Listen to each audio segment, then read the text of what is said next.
on Christmas Day, he'd go down there and he'd take him a tub and he'd bust the ice off that water hole and he'd bring it to the house and he'd get his ice cream freezer and sit in front of the fireplace, old log fireplace, and he'd make a freezer ice cream on Christmas Day. Hey everybody, welcome back to the Hayden, Alabama podcast. I'm Philip. I'm Shane. I'm Dillon Hayes. Sue Warden. This is a special one for me today. So this is my grandmother, and this is my great uncle. So it's her brother, as he mentioned, his name's Dillon. And we've been trying to get these cats on here for a minute. I'm outnumbered. We're not dealing with them Thomases today. Nothing to do with that. But so this is going to be, if everything works out as we planned, this will be our Christmas episode. And what I would really like to do is, along with bringing joy, I want to capture today how much Christmas has changed over the years. So you got to think, this is the stories you're fixing to hear are Christmases from the 1940s, 1950s, 1960s. And, you know, as time goes slowly by, we don't notice changes. But then we fast forward and we get 80 years down the road and we're like, whoa, things has changed a lot. So we have, the way the show's going to go today is they have put together some of their favorite Christmas memories to share with us, the stories. And then after that, I've talked them into sharing some of their favorite childhood stories, maybe not to do with Christmas, but they're so good.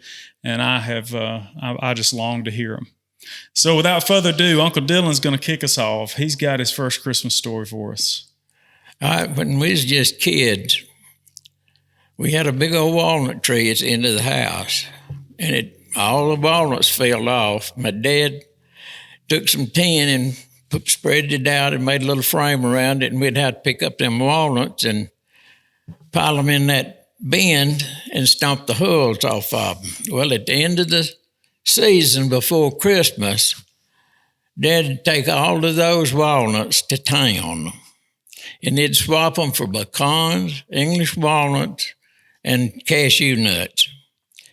And he'd buy a case of oranges, case of apples, case of tangerines, and grapes, and a stalk of bananas every Christmas.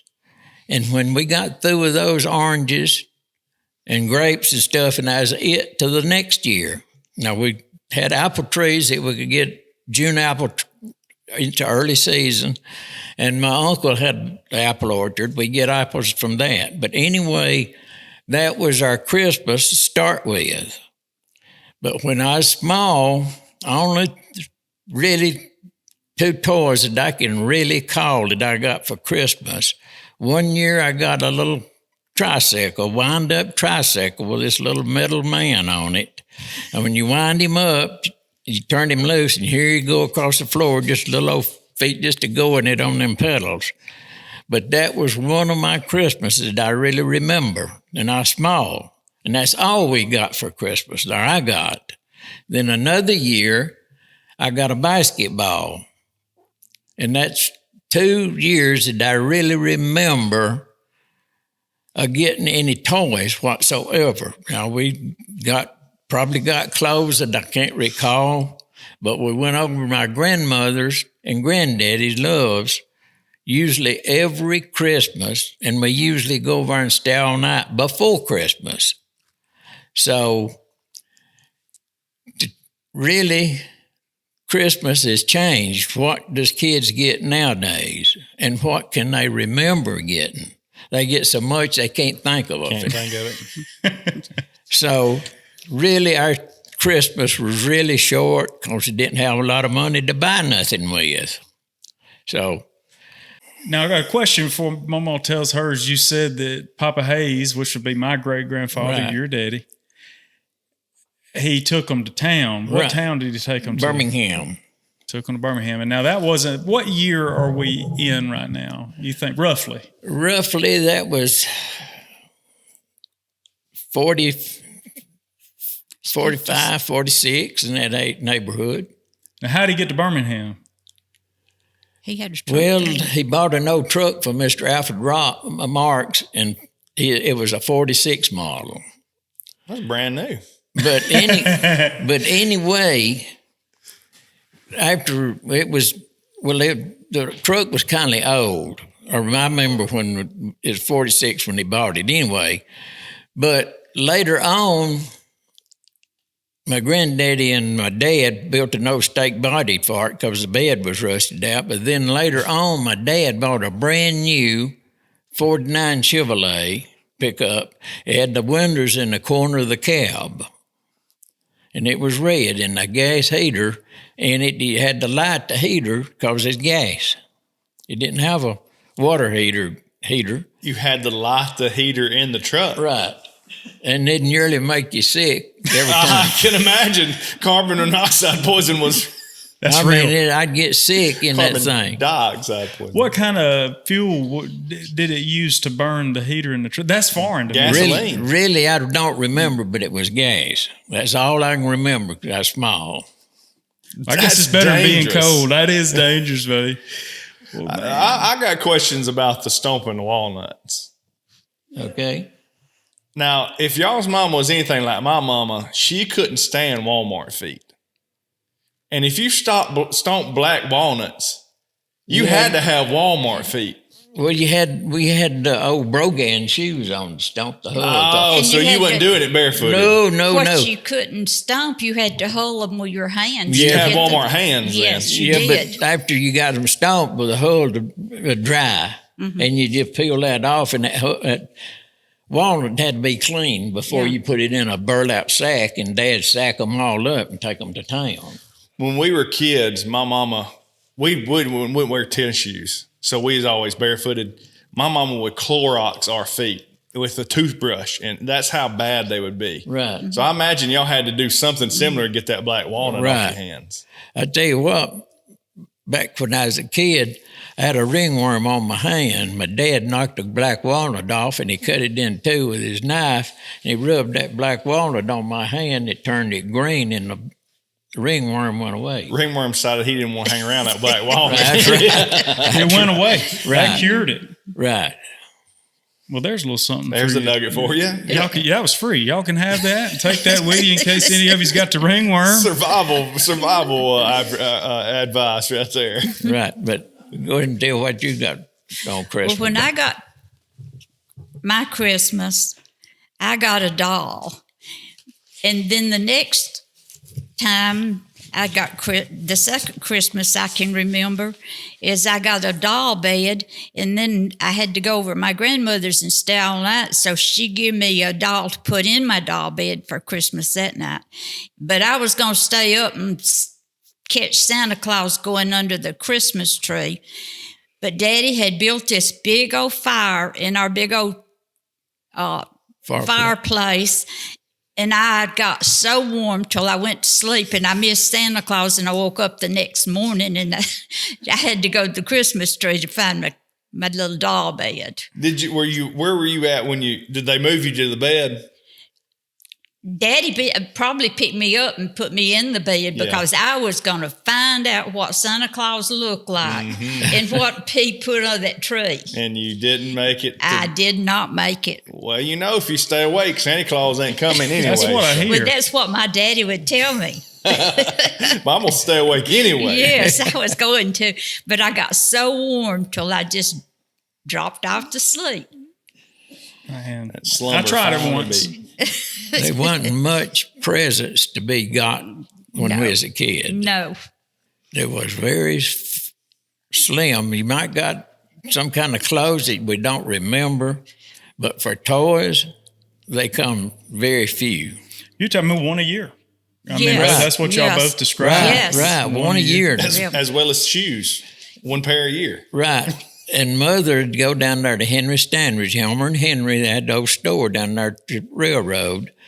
And that's where Mother bought her Christmas. She'd go back there, and Mr. Henry'd try to put it in a bag and keep me from seeing it. But, I did see the basketball go in the sack, and I knowed what I was getting for Christmas. But, that's one of the... And one time, we was at the store, and Mr. Henry had got these little black and white shoes. And I wanted them so bad because they was called saddle officers. And Mom said, you cannot have those. And I cried, and Daddy said, well, she can have them. So he went and bought me them little black and white shoes anyway. And I was the proudest thing you ever saw. Daddy them said black she and white can have them. But usually at Christmas, my dad would go to a creek down there below the house. It's off the hill. There's a big water hole that we'd, in the summertime, our well would go dry. Well, he'd tote water to the chickens and the hogs and everything else. But on Christmas Day, he'd go down there and he'd take him a tub. And he'd bust the ice off that water hole.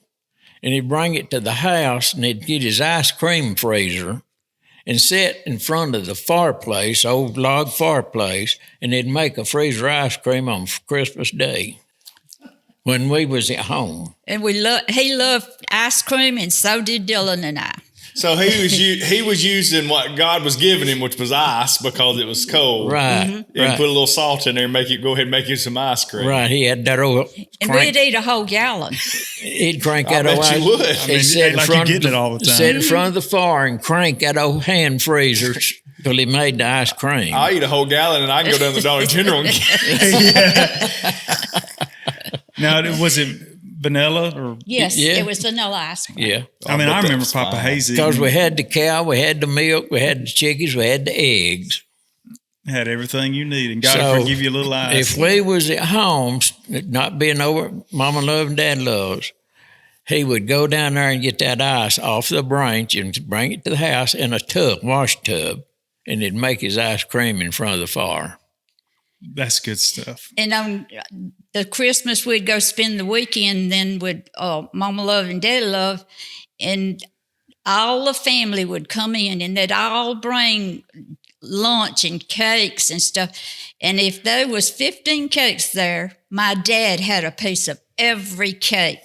He could eat more than anybody I've ever saw in my life and not gain an ounce. It's because he worked his backside off all day. He's Right. right. to enjoy that cake. Yes. Right. Let me back up a little bit to where you were talking about the fruit. You Daddy was trading The walnuts for the fruit and pecans and stuff. If you're anywhere from the South, and this may be all across the U.S., but I know it's prevalent in the South. When Christmas time's coming around, most of the churches give out fruit baskets to the Right. elderly. Is that where that was rooted from? Because it was available, and it was just not something that was. When did they start doing fruit baskets? I guess for I Christmas. have no idea. I don't know. But he did that every Christmas. year. The only reason I say that is because most of your fruit baskets, they've got oranges, apples, bananas, some grapes. Right. And every now and then you'll get some walnuts or Yeah. some Yeah. pecans in there, they say in South Georgia. Right. So I didn't know if it was just some tradition that It's carried just, over from it's back just then or not. something he did every Christmas because that's the only time we got that. We'd, like I say, we'd get our apples off of apple trees in the orchard, but the other stuff, that was one time a year. What do you think a kid would do now if got up Christmas morning and there's just a basket of fruit sitting there and said, Merry Christmas? It'd be different, wouldn't it? Yes, it would. It'd be different. Well, They would not be happy. We also raised chickens and had eggs, and he'd carry eggs to the market and buy stuff with it.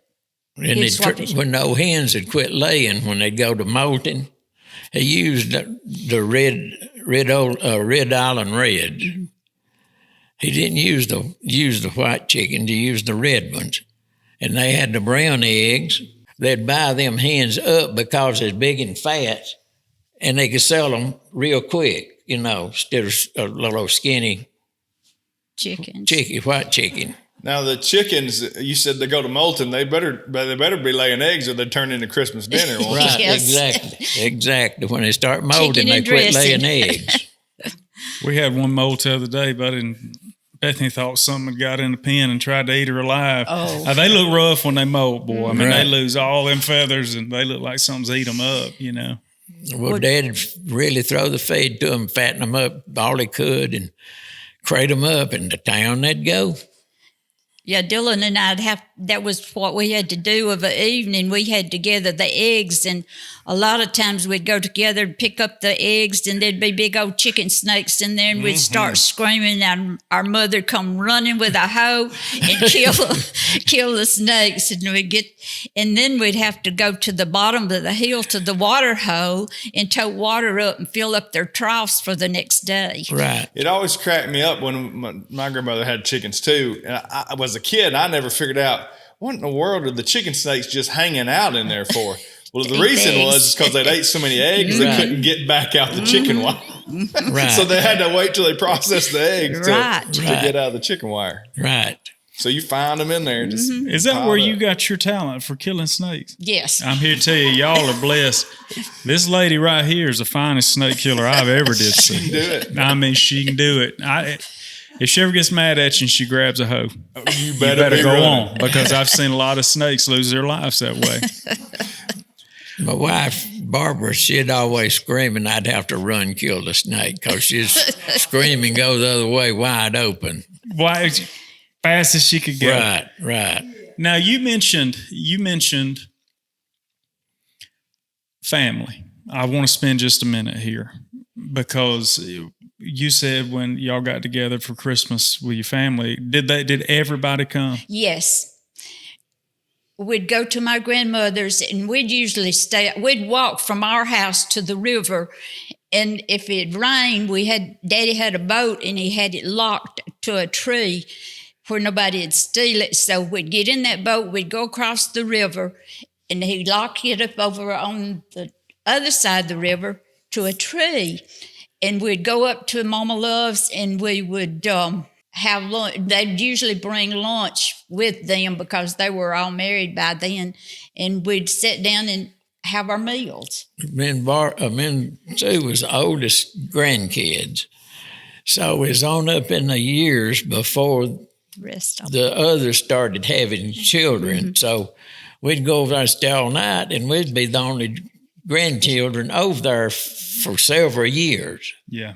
So y'all had it made, didn't you? Right, we had it made, but when she's talking about Dad take us across the river in the boat, see, the bridge burnt.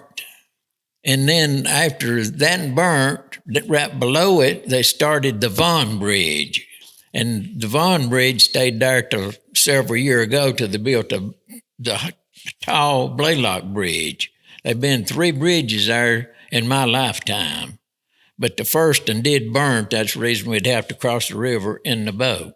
Now, was it in the same spot there? Yes. Well, you can see where the Vaughan Bridge is. If you look to the left, you can see some of the old pillars and some of the rods still coming out of the water.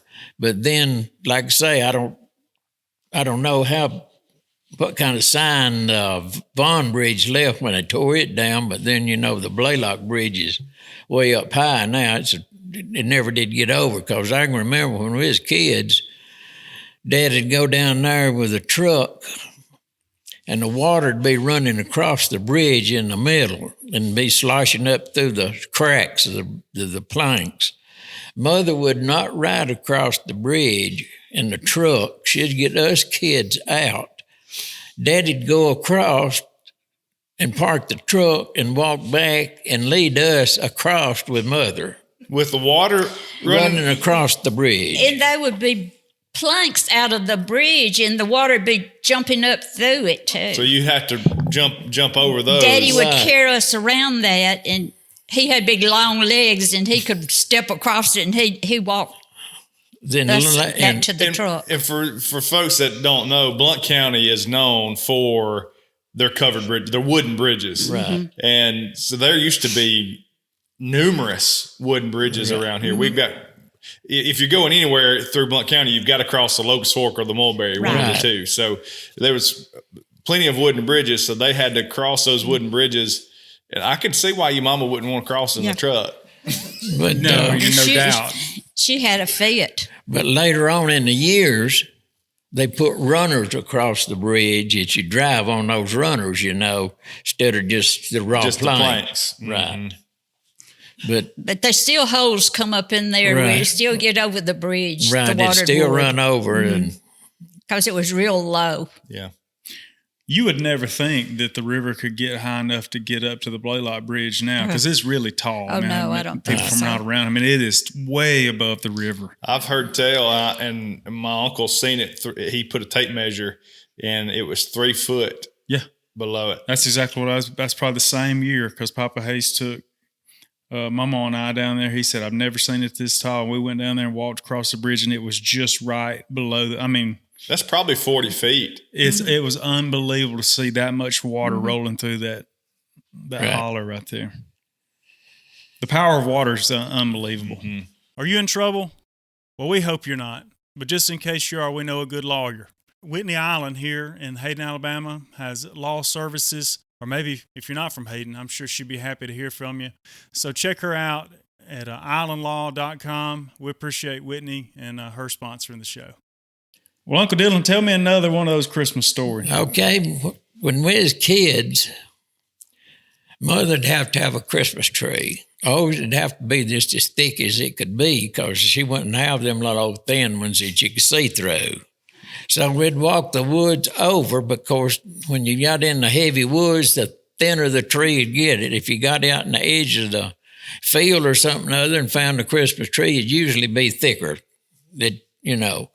Well, we'd have to get a Christmas tree, carry it to the house, and Daddy'd fix a little frame on it, and they'd put it up, and Mother'd decorate it. And they didn't have nothing but some kind of little glass balls to put on it, but there wasn't no electricity. Roping. And they'd have this old rope decoration to put on the tree. That's about the only decoration you had. Sometimes they did come out with some mistletoe. It's just aluminum strings. They called, I don't Tinsel. know. Yeah, tinsel. But anyway, Icicles. Dad'd have to go to the woods, take the .22 rifle, and he'd have to shoot mistletoe out of the tree for Mother to decorate over the mantle, fireplace mantle, and over the windows and the door frame. And that was our decoration for Christmas. So you stop and get you a kiss every now and then. Huh? Well, yeah, sometime Timing was good. Yeah. Right. But back in their days, Mother and Dad, you didn't get a lot of kisses. They'd hug you and tell you they loved you and stuff like that, but you did not get a lot of kisses. A lot of kisses. No. Well, that's the mistletoe. That was the only chance you could get kisses, huh? Fruit. Fruit mistletoe. It's seasonal. It's seasonal. Hey, but I was thinking you said shooting that mistletoe with a .22 rifle. You got to be a pretty good shot with a .22 to knock He'd out. shoot it got out. it. He'd He shoot did it it. out. I've shot it out with shotgun, but I ain't ever shot it out with a .22. You just Yeah, got to have he did. enough bullets. I tell you what, not changing the subject, but my granddaddy's on Sunday evening. My uncle had a BB gun over it. I ended up with it down the road. But they'd take .22 and that BB gun and they'd shoot bumblebees out of the air off of the front porch in the summertime. That's pretty impressive. They'd shoot bumblebees with that BB gun and that .22 rifles. Which we talked a little bit about this the other day. 22s used to be a penny a piece. Nowadays, you just might as well just go. Well, you could buy a box back in the day for 59 cents. But then on down the years, we got a little older after we got through all of our Christmases and stuff. In the wintertime, it would still be cold. There was a pond in front of our house, and it'd fill up with water, and it'd be about foot and a half deep at the most. But it's a pretty good area. But that thing would fill up with water and freeze over.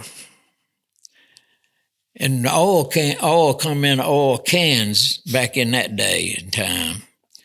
Well, we'd take them oil cans and we'd stomp them on the heel of our shoes. And we'd get out there on that ice and run and skate on that ice. And that was our entertainment. Ice skate. Ice skate. We hit the ground a lot too. Anyway, on down through the years, the road machine, they made that road a little wider, and Mr. Oscar Reed was driving the road patrol. But Dad got him to take that bank down just a little bit, and from then on, the pond drained down, and there wasn't water standing there. Oh, man, they took all your ice skating They away. took all that away from us, and that's going out to your mom's, that low place right there. Oh, that used to be the pond. That used to be the pond. Well, it stays wet all the time All right the there time. anyway. That don't surprise me a bit. Right. But that was the pond that we skated on. I bet y'all were smooth disappointed when that happened. Oh, yes. Oh, yes. Because wintertime, when it's cold like that, there ain't a whole lot of fun to be had. No, but then we'd take him our oil cans and stomp them on the heel of our shoes, and we'd skate all over that pond. Sometimes it'd get kind of thin, we'd go under, and our feet get wet, and Mother'd be raising cane because we got our feet wet. And Gonna catch pneumonia. that's right. And then we rigged us up a seesaw, and it was in old hog wire fastened to trees, and Dad had cut a log around it like a power pole. So we had us a seesaw. Well, Dillon or I was on one end, and our first cousin was on the other, and we was seesawing, and she fell off and broke her arm. Oh, no. So I said, well, I have to go tell my aunt that she's got a broke arm. So I run to tell her. And when I told her, she said, go tell your daddy, get the truck, and let's go to the doctor. We had to see that she got to the doctor, and me and Dillon didn't seesaw no more. Daddy said, that was too dangerous to be seesawing. So then we'd go to the pine thicket, and we'd ride pine saplings down into a holler over behind the house. We'd climb in pine trees and just bend them out and ride them out to Ride them down. And most of the time, we'd ride one to the other one to catch another tree and just keep riding them down till we got up plumb out of the pine thicket to the edge of pine We had thicket. to find our play pretties. We didn't have bicycles to ride. What did you call that, riding the pines? What did you call, was it a specific name for that? Let's just go pine. Riding pines. Yes, let's go we ride just some go to pines pine down. trees. Well, I've heard others call it skinning cats. Why would did y'all We ever didn't try call to it skin no cats. We just skinning across them pine trees down in the holler. So what would you do? You would just reach up there and bend Get a it? hold of it, and you can ride it down. You And bend it that just tree went in, and Climb bend it up over, and and it'd start bending out. Climb then it all you'd- the way up to and the it- top. And it'd bend it over, and it'd bend over to another, and you just grab it and just keep riding them to stay up as long as you could. And whoever could go the furthest, that Yeah. was the winner. Yeah. And then on further down the road, first cousin lived over in an old log house out from us. Is my dad's sister and her husband. And she had a son named Leo Neely. And he's over one day and he said, Dillon said, what do you want me to make you, a wagon or a scooter? And I said, I always wanted a wagon. I had never had a wagon in my life. He said, okay, I'll fix you up. So about a couple of weeks, here he come with my wagon. We was out there in front of the house and in the field out there in front of the house. And he brought my wagon to me. Well, it's an old steel bed wagon, just like today. And the framework was all there, just like you'd bought. But it didn't have nothing but wooden wheels. He had to go to the woods and he cut a tree down, and he took that tree and he cut it about 1.5 inches thick, and he sawed 4 wheels out. And I don't know how he shaped them up to where they'd be practically solid round, but he did. But he drilled a hole in them and he put them on that axle, and that was my wheels on the wagon. And I had that wagon for years till them wheels rotted off. I don't know what kind of wood it was, but undoubtedly he soaked them some kind of oil or something or other, because they lasted a long time. And that was my first wagon. And that was when you could pull around. Right, and I was at least 10 or 11 years old when I got that wagon. You was high class. Oh, yes, I was. And I thought I was in top of the line at that time myself. But I wanted that wagon bad instead of an old scooter that you just take one foot and put on and take off. But I was proud of that wagon. I'd use that wagon for everything. My son has recently learned how to climb trees. He was talking about climbing trees earlier, and he is wide open on tree climbing. And every time he finds a tree that he thinks he can climb, that's what he comes hollering, "Daddy, I found a climbing tree." He is eat up with climbing trees. But I remember that as a kid. That was always fun. And I think it's because it was a completely different perspective. Right. I'm down here, but if I get up in the tree, I can really see from up there, buddy. Now, after you got old enough to drive, you had a secret, Mama, that you kept for a long time. And as we talking about it on the way over here, now this is a secret you kept for probably 70-something years, and she said it finally got the best of her. And a good confession sometimes will help her. What's the business we're in? Alleviate that. Why don't you tell us that story you kept for so long? Well, I had went over to my mother's, and she wanted to go shopping, and I said, "I don't have a car to drive shopping, Mom."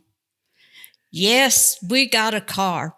Said, I went to Dillon's room and I hunted, and he had hid his car keys. And Dillon had this really pretty 57 black Chevrolet car. He had it in the garage, and nobody touched that car. So I said, "Mother, I don't want Dillon mad at me, and he'll get mad at me if I drive this car." "No, he won't. He won't know it." I said, "Well, if he finds out, you're going to be in trouble, not me." "Okay, I want to go shopping, and let's go." So she gave me the keys. I went back that car out of the garage. She got in, we went shopping, we come back home, and I said, "Okay, you just take your stuff and go on in the house. I'll put the car up." I got to the garage, I got out of that car, and I looked down to make sure I got in the same tracks that I backed up in. I pulled that car in that garage. I got out, I checked everything. There wasn't no dirt, no anything on that car. I fastened it up. I went to the house, got the hose pipe, hooked it up, and went out there to the car, and I wet the ground the dirt where he couldn't find no tires. No tracks. And there's no tracks. And I told Kathy that I had to tell Dillon this, that he might still get mad at me. So about 2 months ago, I confessed to Dwight that I had drove his car. What did Brother Dillon say? He didn't say anything. He says, "Well, I'd let you drove it." I said, No, you wouldn't. He can say that now, though. Yeah, he can let her drive it today. Yeah. When he was a young man back then, it may have been another story. Well, Brother Dillon, did you have any idea that the car was moved at all? No, I didn't. No. No, I had no clue whatsoever. So where were you at during all this? You was probably out trying to make a living, weren't you? With Daddy. Probably working with my dad. Working, trying to make a living, Right. and then ladies back home wanting to just go shopping. Yeah, we got outside of the garage, my dad's garage, and we built me a shed on the side of it. Special shed. Right. And I had tin all the way around it, all but the front. And I kept that car in there till I left Shining. home. Man, that's a beautiful 1957. That's a beautiful car. It was a 2-door hardtop fuel injection when I first bought it, but I blew it up and I had to put another engine. My brother-in-law, JC, her husband, got a vet engine and fixed it up, put a big cam in it, and we just went out there on Walstown Road, and he wound that thing up about 70 mile an hour in low gears, and a clutch stuck, and it blew up again. So we had to redo it again. I ordered a bunch of parts, and he put it back together, and that time I put a 11-inch velvet clutch in it. And it wasn't no slipping no more. Well, it didn't slip in, did it? The only thing I had to do every weekend after I got through running and racing is put spider gears in the rear end. It'd tear them out every weekend. Every weekend. I was into this too. So I'd help JC work in the garage to get them the cars ready, and they'd go down and they'd race every weekend. They'd race somebody down there. And so then one day my mother said, well, it's time to go get groceries. So we went to Warrior to get groceries, and I was driving JC's 55, and he had put a gear down in the floor of that thing. And he had a cam in it, and it was a rattling and a shaking how they do when they have a cam in them. And I drove up to the first red light in Warrior, and I had to stop. Well, this car drove up by me, and there was a race in their motor, and they had a cam in their car. And my mother looked at me, and she said, well, what in the world are they trying to say or do? I said, well, they want me to race them, Mom. No, you can't race them. And so I didn't say nothing. It kept set with, when the light changed, I jerked that thing down in gear and I hit it to the next red light and stopped. And then, boys, I outrun them that time.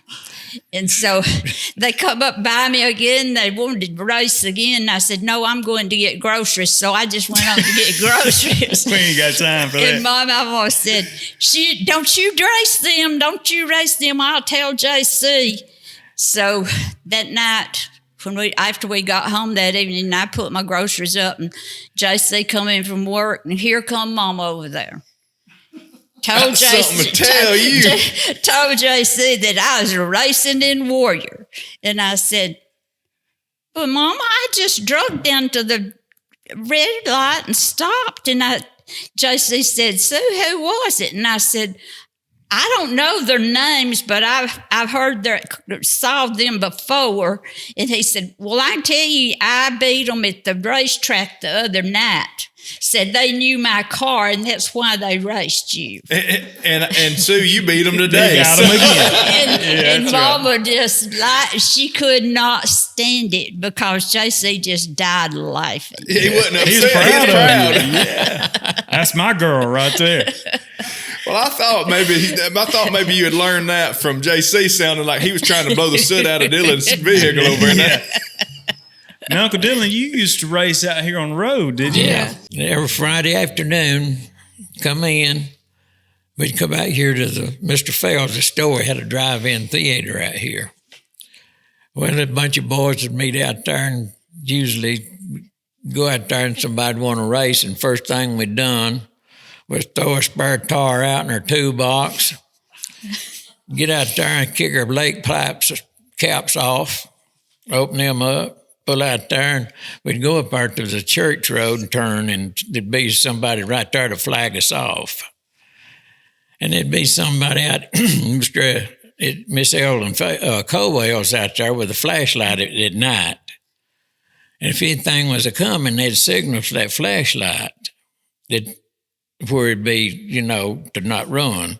But anyway, they'd give us all clear, and somebody'd flag us off, and the race is on. We'd race any and everybody. People come from everywhere to races. They'd come from Huntsville, Warrior, come from over at county line at Mulver Hills. They'd come over, and they'd be evened up going down on Interstate 65 when there's just a building it, when we go over at Stuckey's. And there's a long straightaway there before you get to the river.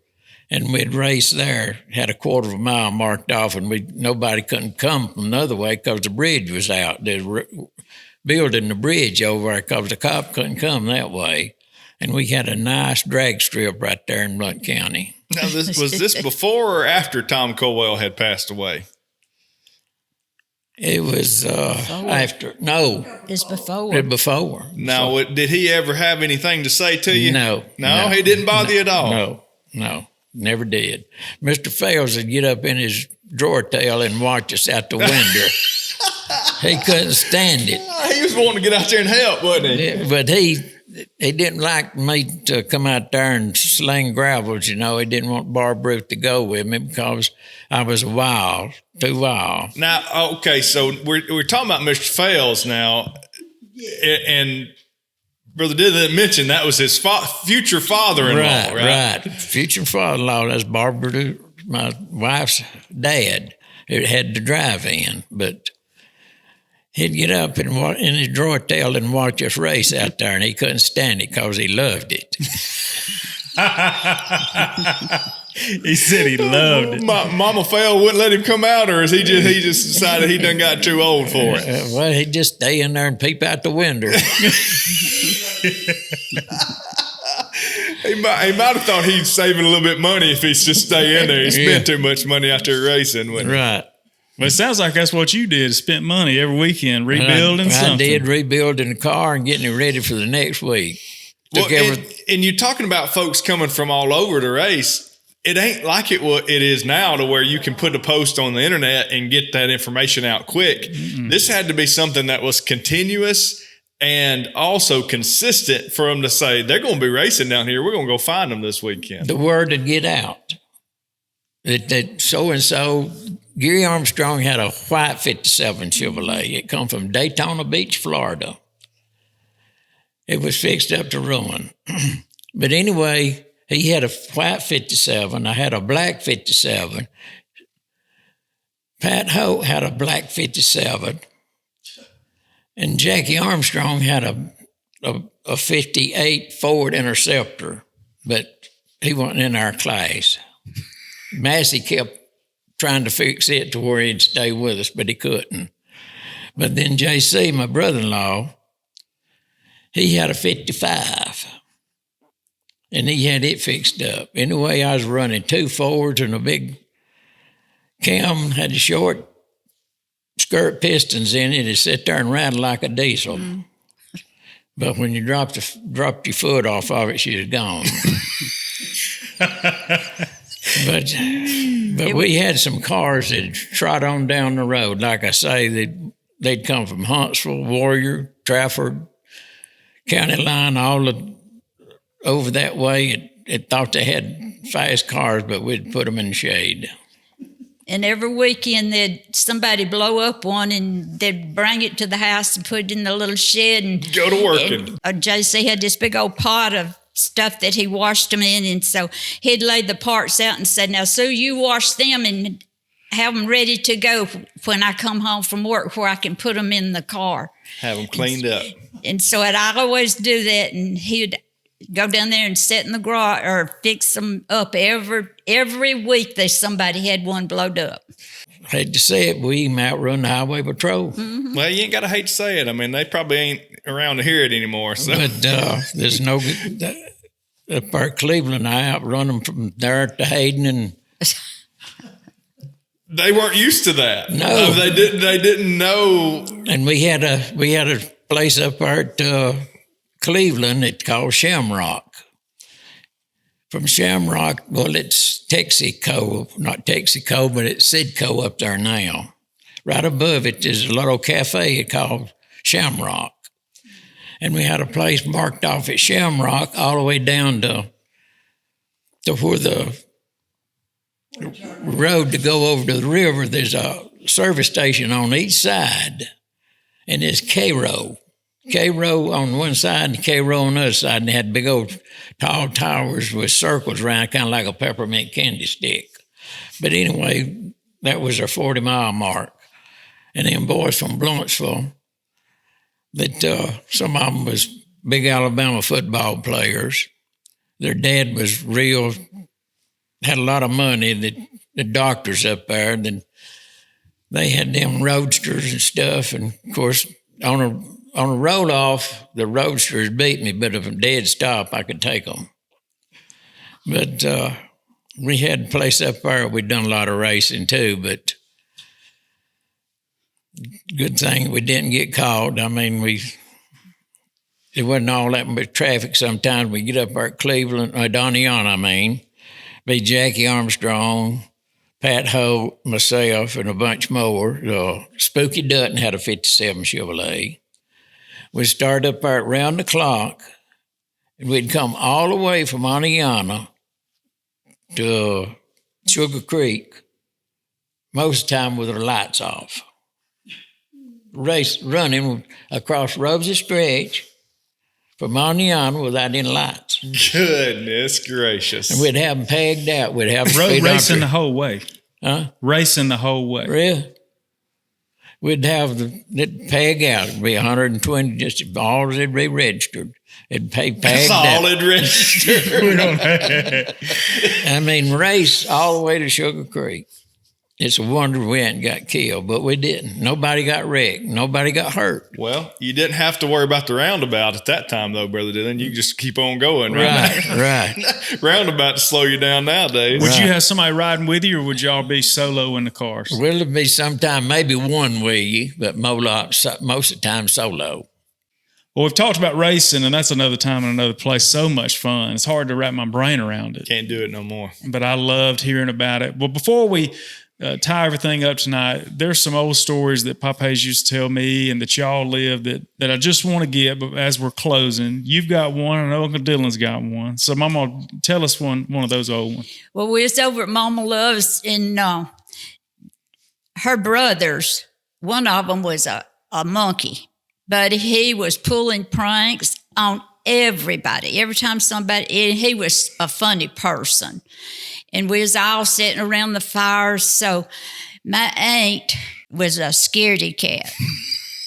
So her and my other aunt slept together. So every night she'd go and look under her bed.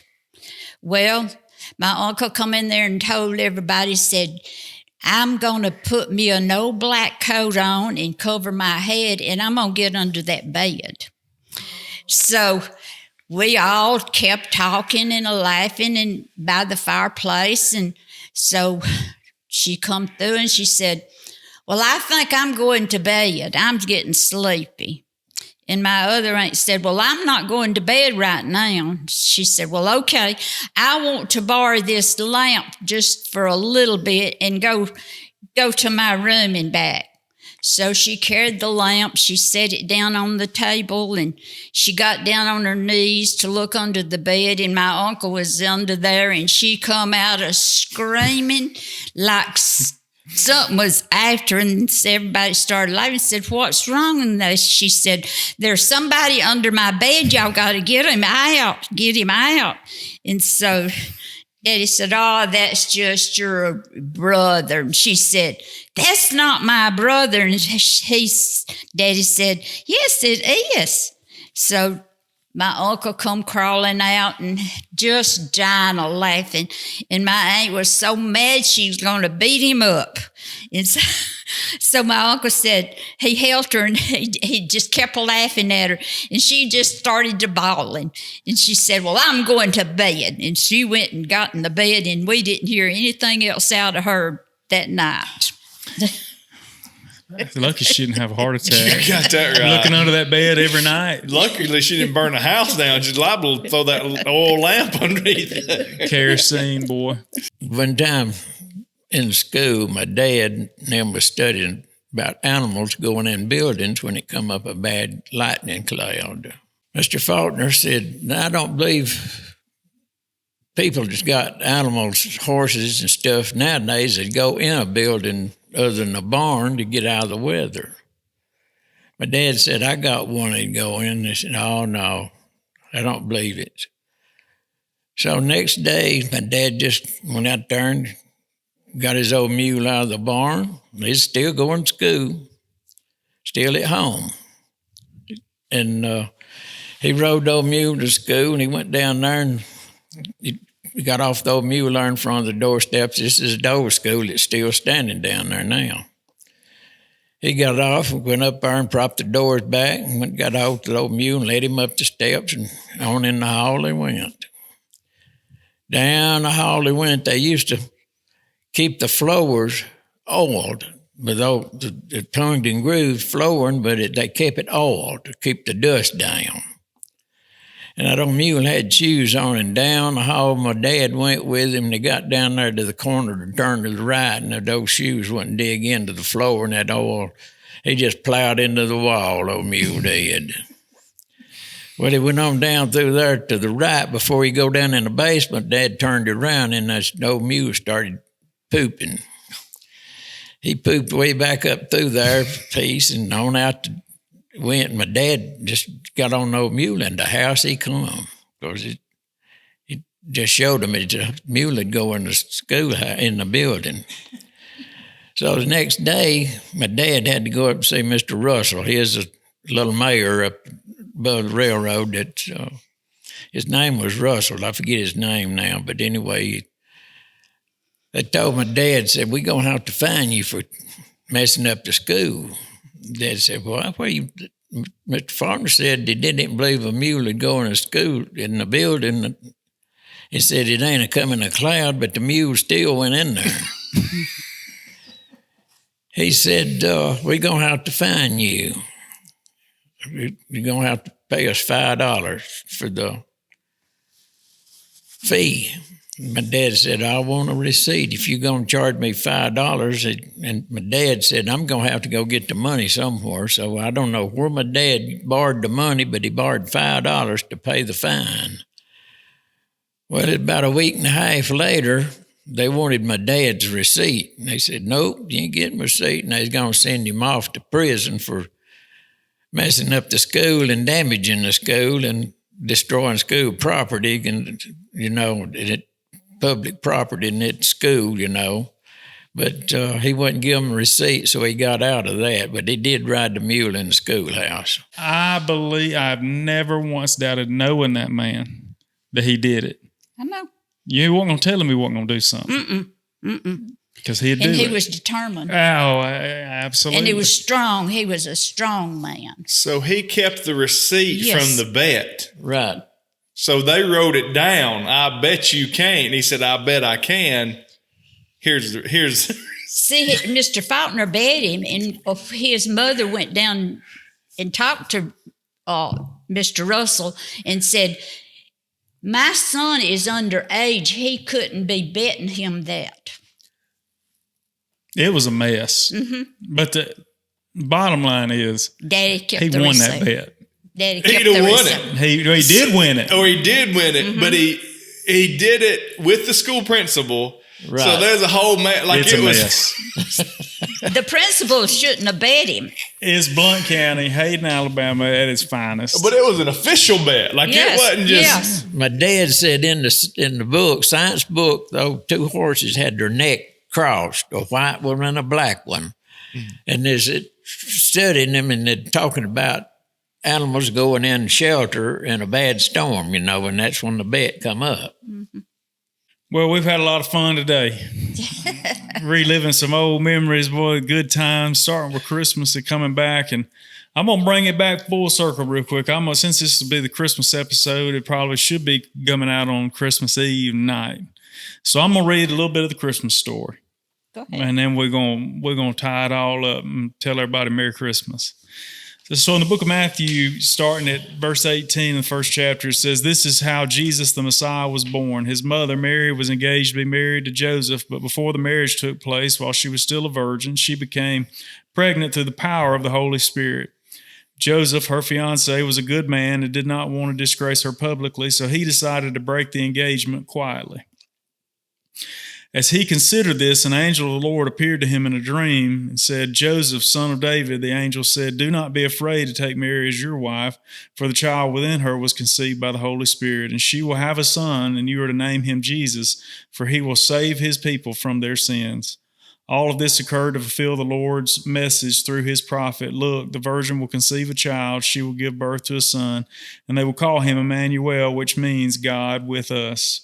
When Joseph woke up, he did as the angel of the Lord commanded and took Mary as his wife, but he did not have relations with her until her son was born, and Joseph named him Jesus."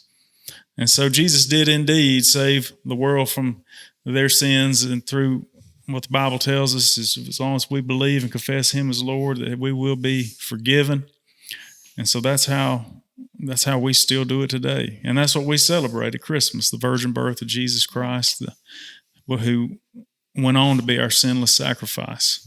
Although all these things have changed over the years, that remains the same. That remains the same. And it will until he comes back and gets us. So. That's right. Well, my mom, Uncle Dillon, I can't thank you enough for coming on and being part of the show today. It's been a blessing to me getting to hear all kinds of stories, and I hope Shane's had a good time too. I think he has. I learned some stuff. I didn't know Brother Dillon was old race car driver. I never knew that. Dillon Hot Rod Hayes, baby. Well, that's going to do it today at the Hayden, Alabama podcast. I'm Philip. I'm Shane. I'm Dillon. I'm Sue. So Merry Christmas from all of us to all of you. We'll see you next week.